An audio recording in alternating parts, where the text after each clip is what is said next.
sejam bem-vindos a mais um Lado a Lado Cast, diretamente do Global Forum, aqui em Brasília, Fronteira da Saúde. Esse evento realizado e incrível do Instituto Lado a Lado pela Vida. Bem-vindos, o segundo dia começou e eu já coloquei um pessoal que eu sei que eles estavam compenetradíssimos assistindo tudo que estava rolando lá nos painéis, mas eu falei, vamos lá, 20, 30 minutinhos só para a gente conversar, até porque esse pessoal que eu vou apresentar, eles tiveram boas participações ontem no primeiro dia, que eu também quero saber mais disso. Mas, pra gente começar aqui, Marcelo Luiz Pedroso, que é da ASPEC, Ação Solidária às Pessoas com Câncer. Bem-vindo ao Lado a Lado Cast. Obrigado. Aí aqui tem o microfone aqui, vocês vão passando, tá? Só fala um obrigado aí e tal. Obrigado, gente. Obrigado mesmo pelo convite, pela participação. E é sempre um prazer muito grande estar aqui participando do Global Forum junto com vocês. Vai ser ótima essa conversa. E a Thalita, acertei? Thalita Matos, da ASPECER, é isso? Isso. Associação Feminina de Prevenção e Combate ao Câncer. Bem-vinda. Gratidão pela oportunidade. Realmente o Global Forum é uma oportunidade da gente dar voz aos nossos pacientes com câncer, né? Então é isso que nós estamos fazendo aqui no dia de hoje, dar voz a eles. Show! E a Daniele Castelo Branco, que é da Associação Nossa Casa. Bem-vinda também. Obrigada, é um prazer imenso estar aqui participando do Global Forum, um evento que sempre tem muito a agregar, né, para o nosso trabalho que a gente desenvolve no dia a dia junto aos pacientes com câncer. E a Kátia Baldini, da NASPEC. Bem-vinda. Obrigada. Participar do Global Forum é sempre o momento que a gente tem de estar buscando e levando para nosso povo, né, informações atualizadas. Então faz toda a diferença estar aqui. Muito bom. Gente, é o seguinte, ontem, durante todo o dia que a gente teve, eu vi essa turma aqui sentada na primeira fileira, né, prestando atenção e tiveram participações também. Então, para a gente começar, antes de eu ir para as perguntas que realmente estão aqui para eu fazer para vocês, eu queria começar com você, Daniele, primeiro. Você teve uma participação ali que a Marlene te puxou para falar, né, Marlene, que é presidente do Instituto Lado a Lado. O que você já está achando do Global Forum até agora? Qual a importância de estar num evento como esse? Olha, a programação esse ano está fantástica e eu estou achando muito importante o foco que está sendo dado à atenção primária. Eu acredito que se a gente conseguir levar todas essas informações e preparar o profissional que está lá na ponta, né, que recebe esse paciente na comunidade, fazendo com que o paciente não perca tanto tempo e consiga, através da atenção primária, ter os encaminhamentos necessários, a gente vai conseguir se antecipar e fazer o que a gente precisa, né? Chegar antes do câncer, fazer a prevenção. Por isso é tão importante esse olhar para a atenção primária que está sendo falado em todos os painéis. E o bacana, né, e aqui a Thalita, Thalita, você trouxe também como uma visão ali do dia a dia, né, uma visão ali da linha de frente também com realidade do que acontece. Porque muito se fala em ideias aqui no Global Forum e a gente sabe que daqui tem que partir para uma prática. E aí, quando você fez uma participação ontem lá da plateia falando, você realmente colocou essa realidade, né, para a gente olhar com mais profundidade. Exatamente. A Dani colocou uma situação, eu trabalhei muito tempo na atenção primária, e eu considero a atenção primária o elo entre a família e a área de saúde, né? Entre ali o programa Saúde da Família, entre o postinho de saúde, e precisamos estar ali, porque vai ser o primeiro contato com o agente comunitário de saúde, né? Daqui a pouco nossa amiga também tem um trabalho maravilhoso lá em Salvador de capacitação e que incentiva muito a gente a fazer isso. Eu também faço isso lá em Minas, com os agentes comunitários de saúde, que está na porta todos os dias dessas famílias. São eles que ouvem, são eles que têm esse contato direto. Então, é nessa base que a gente precisa trabalhar. E captar dados, né?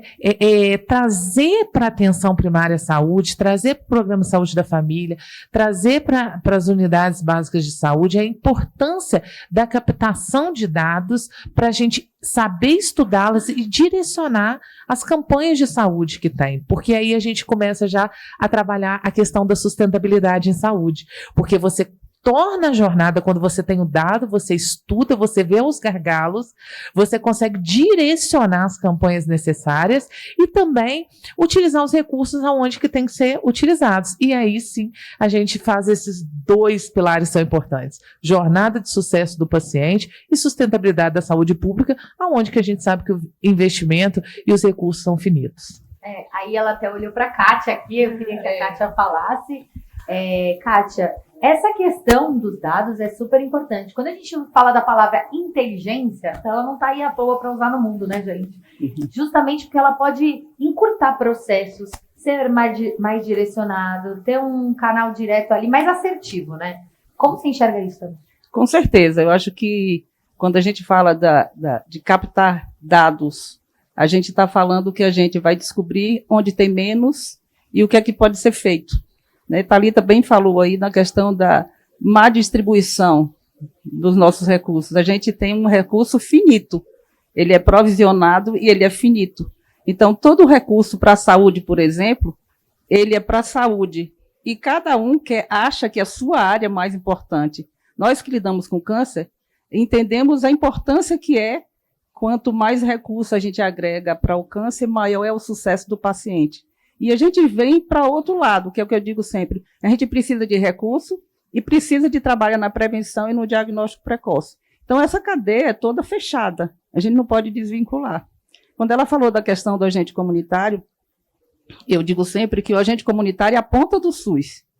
Se a gente pega um agente comunitário desinformado, esse paciente que vai chegar na atenção primária, que é a porta de entrada para todo o processo da saúde, é muito mais demorada. Quando a gente pega esse agente comunitário e faz uma formação nele, mune de informações, ele é o primeiro a descobrir o problema, ele é o primeiro a sentir, porque o agente comunitário, ele não é aquela pessoa que vem da sua casa, faz o trabalho e vai embora. O agente comunitário mora na comunidade. Então, ele tem acesso a todo o processo desde o começo. É a mãe, é o pai, é o amigo. Então, o interesse dele é muito maior do que aquele que o desconhece. Então, eu invisto muito, eu já participo, eu faço capacitação de agente comunitário em prevenção e diagnóstico precoce de vários tipos de câncer na Bahia. Nós já pegamos 208 municípios capacitados e a gente vê o efeito na prática, porque a minha ONG recebe pacientes dos 416 municípios. E os municípios capacitados, ao longo do tempo, você vê a mudança no perfil da chegada desse paciente. Então, eu acho que investir em educação e saúde faz toda a diferença. Sim. No dia 17 de novembro, foi comemorado o Dia Mundial de Combate ao Câncer de Próstata, onde o Instituto Lado a Lado pela Vida lançou uma carta aberta.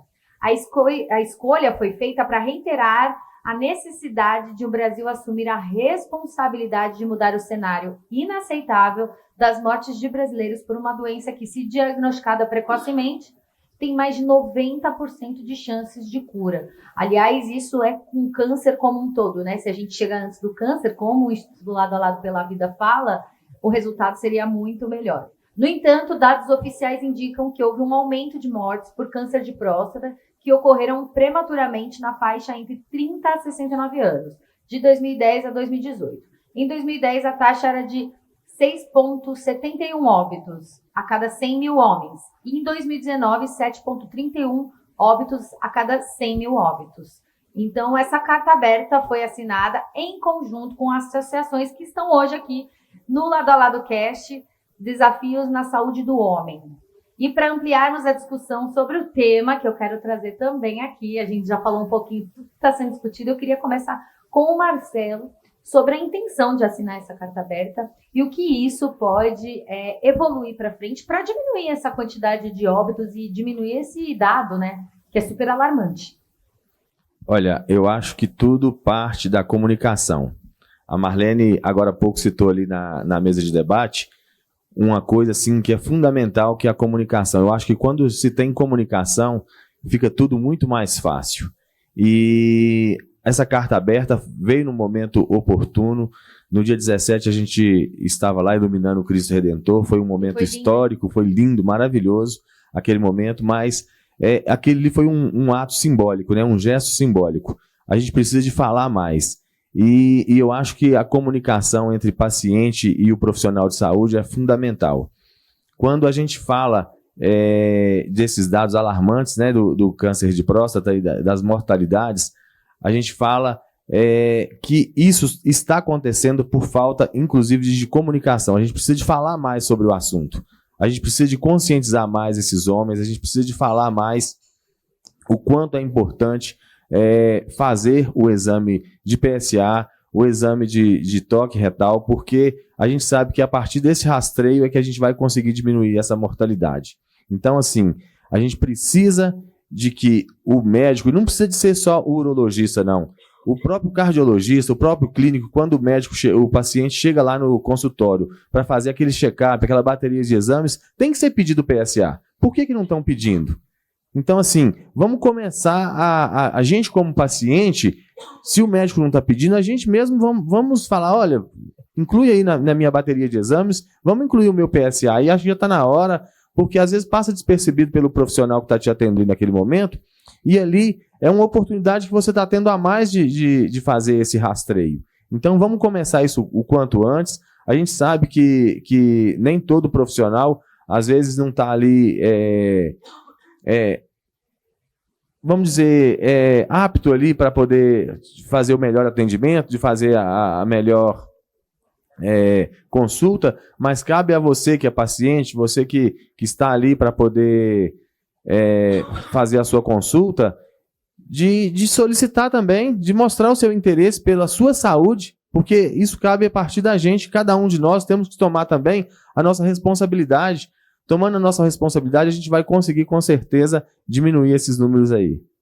É isso aí. E para a gente dar sequência nisso que você falou, aí eu fico pensando, né? Que foi falado muito ontem, né, Daniel?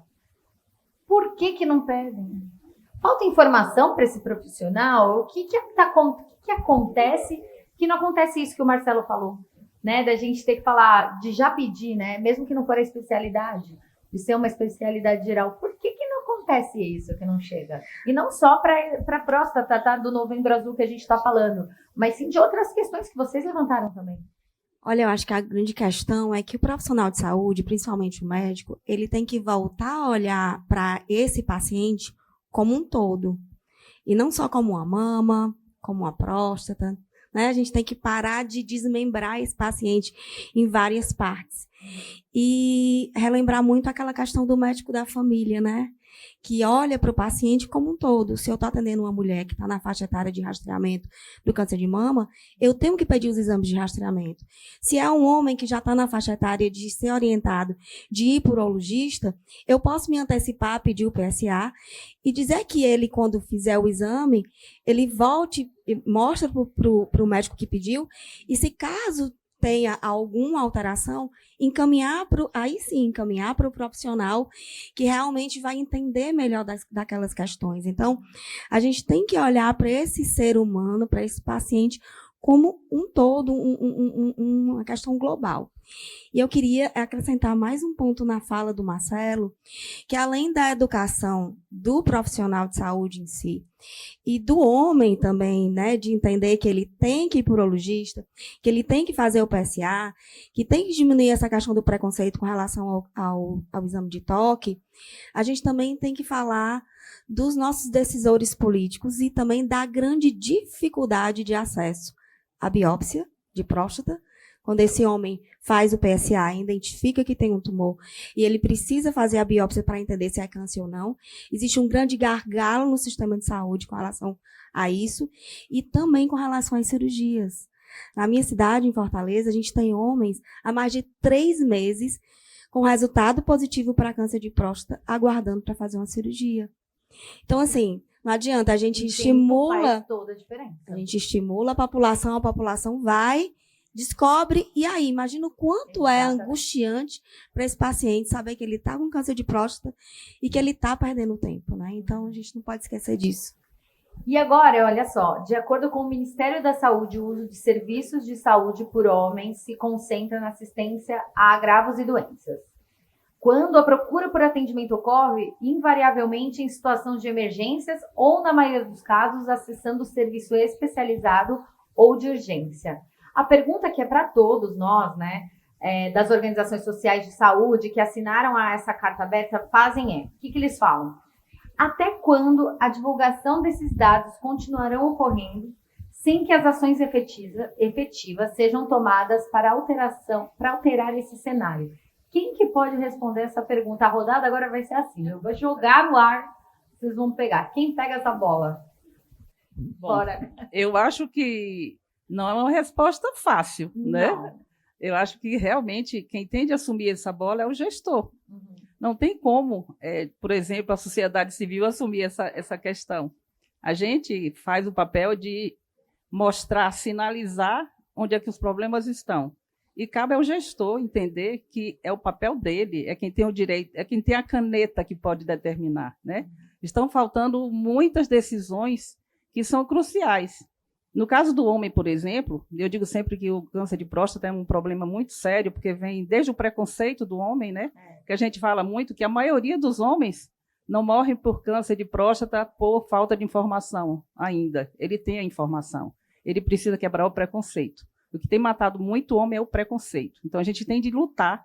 E eu digo sempre que isso é um papel de outro homem fazer. Bora, Marcelo. Né? Vamos pegar todos os homens que quebraram esse preconceito e fazer campanhas para que quebrem os outros, né? A gente vê a incidência imensa de homens que não só tratam a questão como uma forma pejorativa. Sim. Quando você vê uma rodada de homens falando sobre o câncer de próstata, só se fala Faz na questão do piada. toque fazendo piada.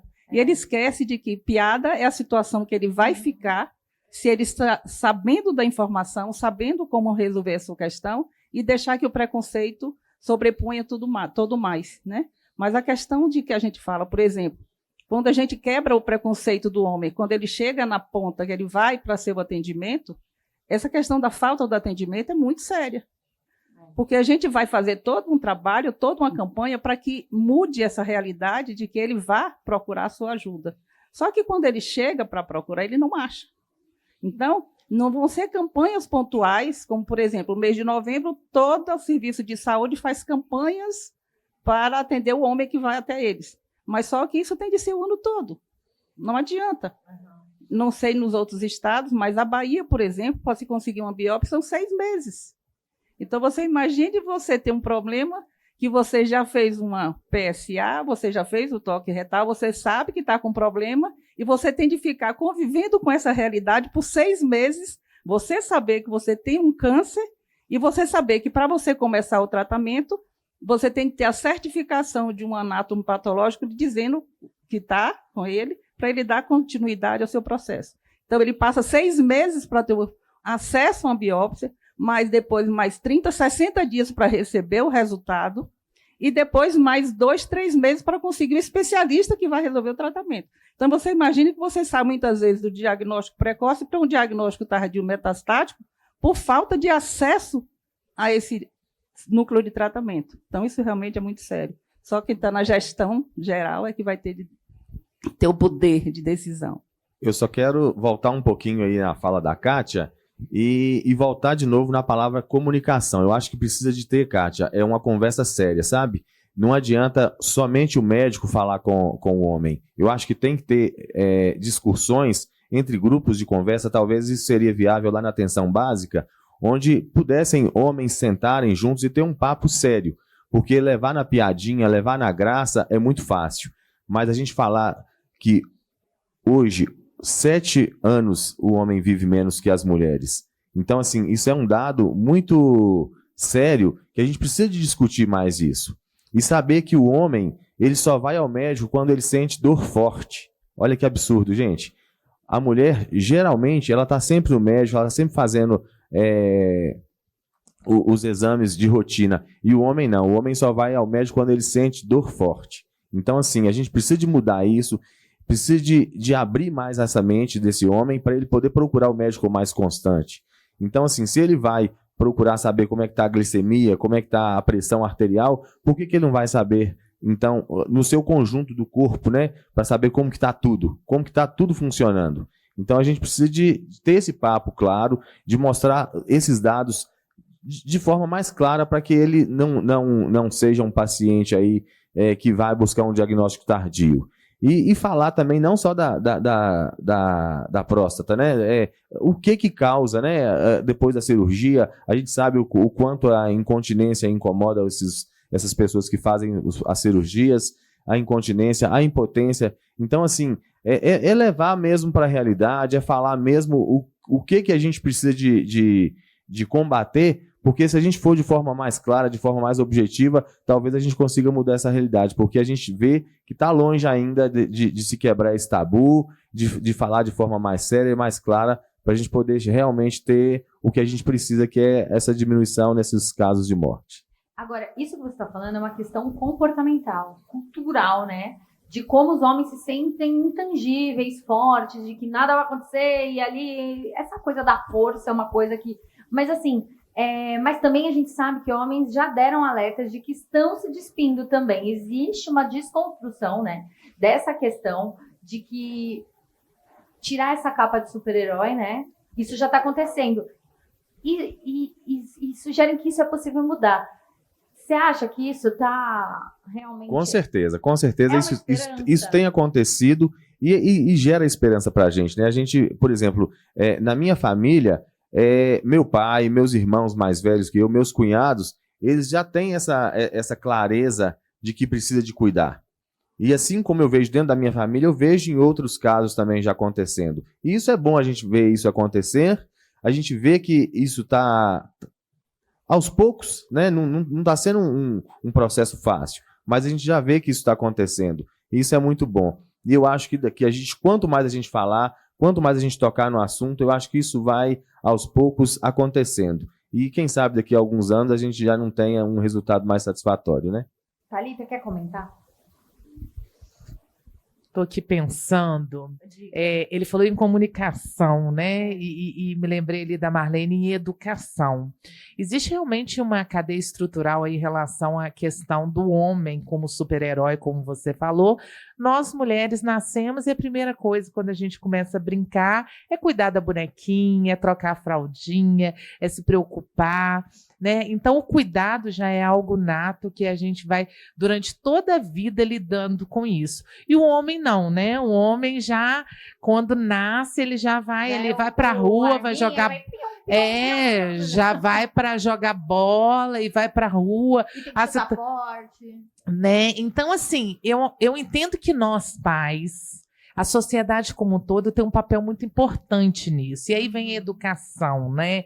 Família, escola, em tentar desconstruir isso que foi construído durante, né, muitos anos. Para que o meu filho, que tem 7 anos, entenda que ele pode chorar, que ele pode sentir dor, que ele tem que procurar um médico de vez em quando, né, ali uma vez por ano para fazer os exames. Então, tentar desconstruir essa cadeia aí com vários setores, né, colocando a família, colocando a sociedade, que tem um papel muito importante para trazer essa desconstrução. Aí sim a gente vai começar a colocar esse paciente no centro do cuidado. E aí eu queria só finalizar o que eu ouvi aí meus amigos colocando, em questão do gestor.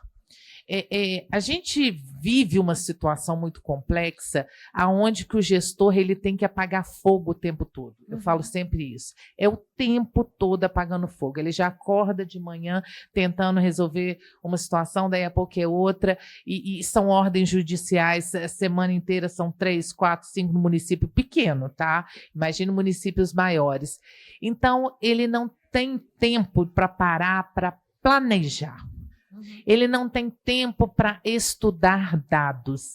E isso, a consequência é o que a gente está vivendo nesse momento. Políticas, né, que não são compatíveis com as realidades dos municípios, porque não temos dados epidemiológicos seguros. Nós não sabemos, nós, terceiro setor, nós, associações, estudamos, vamos lá, tentamos discutir, mas eles não consegue, na prática, captar, direcionar esses dados. Então, eu entendo que nós precisamos realmente unir todos esses representantes, né, esses gestores, entidades políticas a nível, né, ali do município, de estado, e começar a pensar dentro ali mesmo das secretarias a nível municipal, como que nós podemos organizar um setor mesmo de planejamento, um setor de estudo dentro do município do que está acontecendo. Tá, eu, gestor, não estou conseguindo, mas eu, né, vou ter ali o funcionário do setor de planejamento. Não é toda a secretaria que tem, mas eu conheço municípios que estão investindo nisso e que estão tendo resultados interessantes, que estão começando a estudar os dados epidemiológicos, que estão direcionando as suas campanhas, porque se a gente focar no gestor que está apagando fogo o tempo todo, ele não vai parar uma hora para sentar, para estudar como que vai planejar o município. E aí passa um mês, passa um ano, passa 4 anos e a gente continua com a situação das biópsias, das biópsias do homem que não conseguiu, fez a campanha, fez o exame de PSA, mas não conseguiu fazer a biópsia. Ou conseguiu fazer a biópsia, mas não conseguiu chegar na cirurgia. Outro olhar que precisa ser Como que está esse segmento, né? E assim, nem todo gestor que está ali na Secretaria de Saúde tem essa consciência, sabe? Que não adianta fazer a campanha se você não fizer todo o segmento. Qual que é a consequência disso tudo? Então, investir mais nessa questão do planejamento. Eu acho que nós, terceiro setor, podemos conversar sobre isso, trazer alguém dentro da secretaria para trabalhar sobre isso, para que a gente possa ter um trabalho mais direcionado. Obrigada. E olha só, uma pesquisa realizada em 2021 pelo Instituto Lado a Lado pela Vida, que é o criador da campanha Novembro Azul, que eu tenho certeza que você já ouviu falar no Brasil, ouviu 1.000 homens de 18 a 65 anos de idade, identificou que 77% dos entrevistados sabiam que o meio de monitorar a saúde de próstata é pelo exame de toque retal. Os participantes da pesquisa reconheceram a importância do exame a ponto de perder o medo, a vergonha e a preocupação do julgamento dos amigos. Mas mesmo assim, continuamos vendo homens chegando ao sistema de saúde com câncer de próstata em estágios avançados da doença. Aí eu quero falar com a Daniela. Como vocês veem isso nas regiões onde vocês atuam? Essa é uma realidade. Que é muito do que foi falado. É, né? que a gente já falou. E isso acontece também porque depois que ele vence o preconceito, ele encontra a dificuldade de acesso. A dificuldade de acesso à própria biópsia, a dificuldade de acesso ao especialista, né? A gente sabe que existem poucos especialistas para dar conta de tanta gente. E depois a cirurgia. E aí como a Kátia bem falou, esse câncer que foi descoberto em estágio inicial, pela demora de acesso a todos esses processos, acaba se avançando, né? E esse homem vai passar por uma cirurgia muito mais invasiva, né? Que pode deixar algumas sequelas. É isso aí. E olha só, para a gente finalizar, e eu quero saber quem pode comentar isso, que a gente está às vésperas de mudanças importantíssimas, vocês sabem, né? A partir de 1º de janeiro de 2023, teremos uma nova gestão do Ministério da Saúde, nas secretarias estaduais de saúde e num novo parlamento, certo? Então, cabe nós, cidadãos comuns, grupos organizados, levar a nossa voz e as nossas propostas concretas, que é o que está sendo feito hoje, sendo feito aqui no Global Fórum, tá? Factíveis e possíveis, ideias, aonde que está a questão, aonde que uma mexida ali pode melhorar muita coisa na saúde e na vida desses homens brasileiros. Para vocês trabalharem em bloco ou em rede, como se fala, é um caminho para cobrar ações e maior atenção para a saúde dos homens? Quem que pode comentar para a gente finalizar?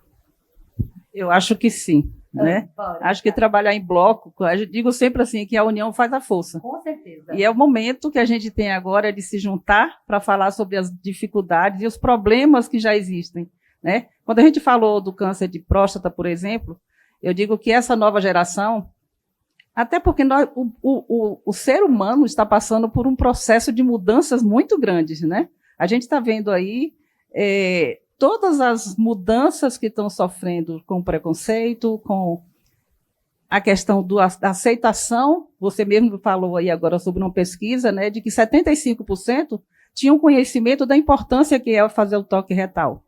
A gente tem uma grande mortalidade de câncer de próstata porque é uma doença do envelhecimento, né? Então, por exemplo, essa nova geração que já passou por essa informação e essa mudança toda que todo mundo está passando, a mulher hoje em dia ela fala sobre tudo abertamente, cria os filhos de forma diferente. Então, agora é o momento de tudo. Então, essa nova geração provavelmente não vai ter tanta incidência em mortalidade por câncer de próstata, exatamente porque vai investir em diagnóstico precoce. Câncer de próstata não é muito fácil você fazer prevenção. Como todo câncer não é fácil, você tem, mesmo fazendo todas as medidas preventivas, você pode ter o câncer, principalmente o homem do câncer de próstata. Então, essa nova geração vai ter uma incidência menor por morte, porque vai procurar mais precocemente o diagnóstico.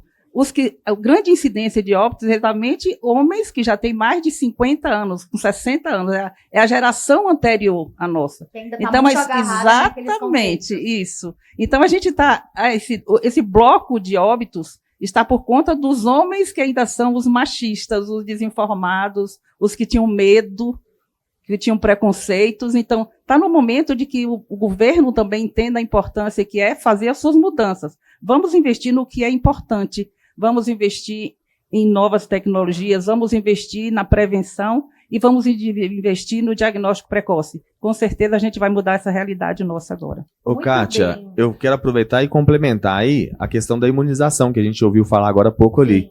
O quanto é importante a imunização e o HPV que está aí disponível, e a gente sabe o quanto a vacinação está deficiente, né?